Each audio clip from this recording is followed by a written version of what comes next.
Okay, so here is another Die Hard review on YouTube. Yes, another one. How many can we have? Um, the thing about going into this review is that I don't know what I can possibly say about Die Hard that hasn't been said already. So this is a tricky one. I guess the only thing left to say is how I feel about Die Hard. I love it. So let's get that off the rails right away. Um, the only thing though is that might be different from a lot of people is that I didn't grow up with Die Hard. So this is not a film that has any relevance to my childhood or even my teen years. I think I watched it in my 20s for the first time. And I think I've maybe watched it 5 to 6 times in my life. Um, I have the five movies. I own them, so I like them all except for the fifth, really. I'm a big defender of the second one too. By the way, I'm going to be reviewing Die Hard 2 in a more in-depth, more like spoiler talk review. So number one and two are being reviewed, but starting with the first, the classic, the 1988 Bruce Willis original, which starred Bruce Willis as an action lead who at the time has not really done any action roles, which was pretty cool, and also was like a different kind of action hero because this is in the midst of your like meathead action hero years, like Rambo and Schwarzenegger and all that, guys that were like built like houses. This guy it looked and seemed pretty average. He was your New York cop that basically single handedly stopped a bunch of terrorists from a huge building and corporation being besieged basically by himself. Um, and you have your 80 set pieces and explosions and bullets flying everywhere. Like it's a it's a prime example of an action movie 101 kind of thing. And like it didn't do anything necessarily that reinvented the wheel. It just came out at a time where like a slasher movie would come out in the early 80s where you had a bunch of them and they're basically all doing the same thing. It was one of those. There's nothing in Die Hard, in my opinion, sorry if I offend anybody, that really stands out and makes it like better than any other action movie. There's a lot of films like Die Hard. The thing that Die Hard does great is play every trope perfectly, and have a surprise, not a surprise, well, a bit of a surprise lead carry the film on his shoulders by himself so well, and really banter with the other characters in the film outside of the building, in the building, yada yada, and also feature on the opposite spectrum of things such a phenomenal villain with um, it's not Bill Pullman. She's Alan Rickman. There you go, Alan Rickman. Bill Pullman popped into my head because I really am a big fan of the film Bottle Shock, and Bottle Shock stars Alan Rickman. Um, it's actually the first time I seen Alan Rickman. I didn't know Alan Rickman was the villain in this film until I watched this film for the first time, but I had seen Bottle Shock way before Die Hard, and that is the first time I saw Alan Rickman in it, and he plays this like snobby British wine enthusiast, and then I saw him play a villain in Die Hard, and it was a completely different role, but he nails the villain. Like he's one of the best villains of the '80s for sure. Really good job with both Bruce Willis playing the hero and Alan Rickman playing the evil henchman, I guess, or the evil terrorist leader of this terrorist organization kind of thing called Volksfrei. Volksfrei? I'm not German, so I'm trying to pronounce that. Volksfrei. Volksfrei. Um, which having a German like terrorist organization is done well too. Like all the bad guys in the film are like they all have German accents. A lot of them speak in German a lot. Very stereotypical like villainous looking characters and villainous looking villainous acting. Bad guys and baddies kind of thing.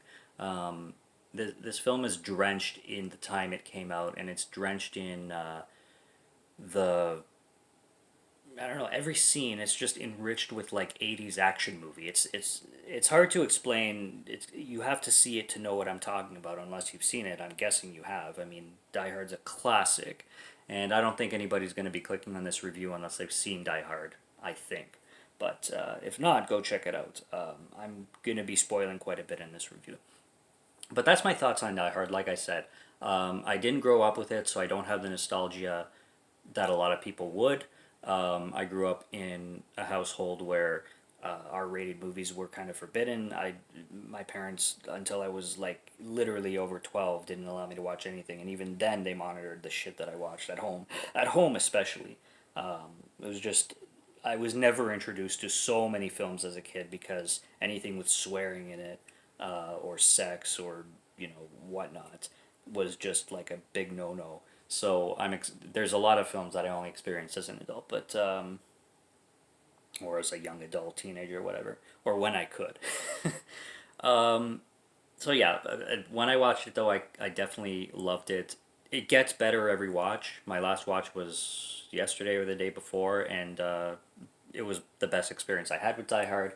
So it was great. I love the guy in the airplane right at the beginning who teaches Bruce Willis how to survive air travel by putting his bare feet in the carpet and then doing fists with his feet, which actually, funny enough, plays into the plot of the film because he's taking down these terrorists barefoot. I found that to be kind of funny. I like when he gets into the building, the Nakatomi building, and he's using the directory to find his wife, sorry, Holly, and he's trying to type her name into the directory, but he's like, "Oh, this is a cool toy," and this computer is like ancient, like it's so outdated compared to today. Like, but he's seeing this is like a revolutionary thing that's never like that is so brand new and so like revolutionary into the world. Like you can find people in their rooms just by touching a screen. Whoa. It's just you appreciate things like that because of like the time that it was done. Um, all the classic scenes that everybody remembers of this film are so merited. Like when he sends the dead guy on a chair down the elevator shaft, with like what resembles to be an ugly Christmas sweater saying, "Now I have a machine gun, ho ho ho." Um, Things like that are so good and age so well and will always be classic and never go out of style. I love the banter that he's having with the cop Al, and he makes an alias for himself and he calls himself Roy while they're having the conversation. What it reminded me of actually is 2004's Dawn of the Dead, Zack Schneider's Dawn of the Dead, when Ving Rhames' character banters back and forth with the guy that's in the gun shop, and they kind of have a relationship, but they never see each other. They just talk through the walkie-talkies. In this one, this is basically what John McClane is doing this whole time with this police officer named Al, and they have this relationship. They even start talking about their kids and all that, and they're kind of buddy buddy and helping each other through this crazy situation. And they form this strong bond, but they really don't. They haven't seen each other in physical flesh till the end, of course. But their bond is so cool and well written, like extremely well written. Like stuff like that is really nice to see. I love the character of Argyle. I wish we got more Argyle in this film because Argyle's hilarious as the limo driver. Argyle's the man, okay? Argyle made me laugh from the first frame to the last. He's just not quirky, but he's this like he's it's his first limo ride, so he's like wet behind the ears kind of thing. But he's like that. I don't know. He's just that carefree kid. He's just that friendly guy who just wants to make friends with everyone and can um, feel comfortable in any room. And just he's so like wisecracking. His jokes are funny and his presence is funny. I don't know. I really wanted to see more of Argyle. Argyle's the man. Argyle, honestly, is one of my favorite characters next to, John McClane and Alan Rickman and everybody else. Yeah, that guy was the shit. Um, the one scene where Bruce Willis or John McClane is under the table and the villain's like, next time you get the opportunity to kill, don't hesitate. And then John McClane just unleashes a full clip of bullets into Buddy's chest, and he's like, thanks for the advice or something like that. That was funny. Trying to get the cops' attention outside of the building because the police are idiots in this film, including the one woman that he got a hold of with the walkie-talkie, saying this is a private line or a secure line. If you have an emergency, we suggest you call 911. After he just finished explaining the situation, like, we have a hostage situation. What are you talking about, lady? Like, jeez, the cops are really really dumb in this. But I like how he gets the guy Al's attention by chucking a dead body out the window where it lands right on his car. What a great way to get the police's attention. I laughed at that. Ellis is really well portrayed as a slimy bastard. I like when he goes all like Wall Street business macho and he's like, oh, don't worry, I can handle these guys. And he goes to have a conversation with Alan Rickman's character. And you know that they're probably going to kill him, but I love how they pour him a Coca-Cola in a glass, all like classy and fancy style for this guy, when like you're pretty sure he's going to die like 2 minutes later. But they're treating him like, not royalty, but they're treating him like a businessman just before they're going to shoot him in the head, kind of thing. Um, the leader too, the owner of the CEO of the company. I forget his name. I didn't write his name down. I should have, but the Japanese guy who owns the company. His death was sad. Like they killed him off pretty quick. I wish we got more of him. Alan Rickman has no mercy or sympathy or morals whatsoever. He even gives him a countdown. He's like, I really don't know the code, so you might as well shoot me. And Alan's just like, okay. And, no thought put into it whatsoever. The scene where that bomb is strapped onto that chair, where John McClane drops it down the elevator shaft and then blows up the first floor, basically. That was a huge explosion for a tiny little bomb on a tiny little chair. Like, holy shit. I'm surprised the whole building didn't collapse for the whole first floor basically being what looks like to be wiped out. I mean, that explosion was huge. And then it blows a bunch of people away, like some of the people downstairs. But then on the upper floor, the explosion comes right up to the upper floor where John is. And he gets blown away too, but, gets up with, a few little smoke marks on his body and just starts running around as if nothing happened. I'm like, I think that's a little bit of a stretch when it comes to a massive explosion. I think that would fuck him up a lot more than the movie portrayed it did. But Hollywood, you can't have an amazing action film like this without a few scenes that bend reality. And why would you want, a realistic Die Hard film in the first place? You really wouldn't. I like the introduction of that novel writer on not true crime, the psychologist who writes the book on hostage situations, and he starts talking about the Helsinki syndrome, which is where hostages start to respect their captors, and even when the situation is over, a lot of them like will go speak to their captors in jail and kind of form a strange kind of accepting relationship with them, kind of like Stockholm syndrome. Maybe that's where they got it from. But I like how they touched for a little bit on the psychology of the situation and what this guy was saying on the news. I liked where they took that direction. I also liked how they took how they portrayed the news anchors to be like really stupid. Um, I enjoyed that too. I already mentioned Bruce Willis being like a different kind of action hero because he's not your meathead that you would stereotypically see in 80s films like this. And I think that was cool to give you a breath of fresh air because, Rambo's awesome and so Schwarzenegger. But it's cool to see like your average Joe in a sense save the day as well, single-handedly. That's probably the biggest reason why this film worked so well and ages so well, is because of that specifically. And then the ending is too.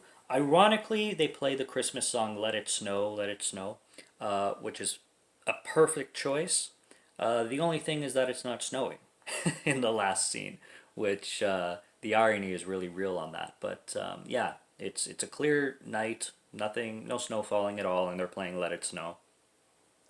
Um, and the ending is well done. The ending is the most '80s of this whole film, being '80s. Um, it's everything that happens as soon as John McClane walks out that door. Holly punching the news reporter, so '80s. Argyle, my man, showing up with the limo. You know, everything that comes out of his mouth, super '80s. Al and John McClane meeting each other for the first time after talking through the walkie-talkies the entire movie, and just having that mutual respect and mutual bond in person, in the flesh, super '80s. And then of course the ending, the happily ever after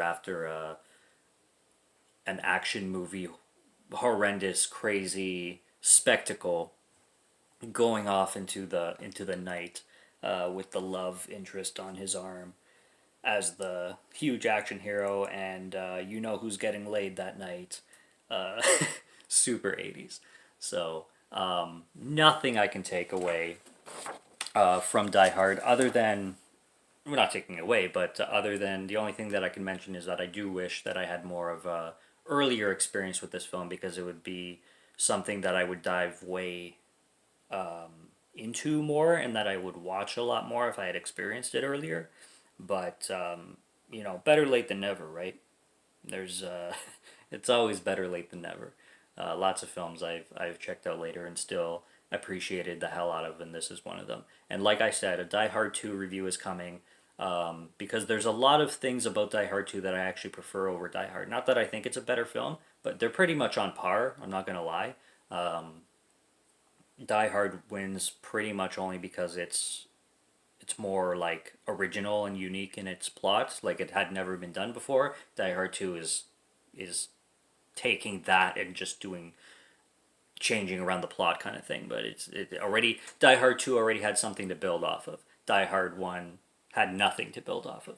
So that's why it's better. But Die Hard 2 is amazing. I am going to talk about it. I love it. Great sequel. I'm a fan of Rennie Harlin.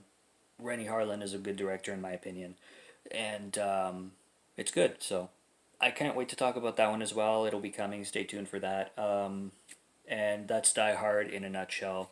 I hope I didn't cover too much of what's already been said in other reviews, because I'm sure just this year alone we'll probably be getting another 10 to 20 YouTube reviews on Die Hard. But yeah, you can't talk about Die Hard too much. It's never going to be overplayed or oversaturated, I don't think. It doesn't have the capability of being. It's one of those films that's going to remain a classic and stay a classic and remain in pop culture for sure. So, yippee-ki-yay, motherfucker. Subscribe to Morgan Film Fan if you like to listen to my voice, or if you like my film reviews. I'll be back with more soon. Check out the ones already on the channel. And happy December and happy Christmas reviews, because there are more coming. So if you're interested, check them out. Till next review, take care and cheers.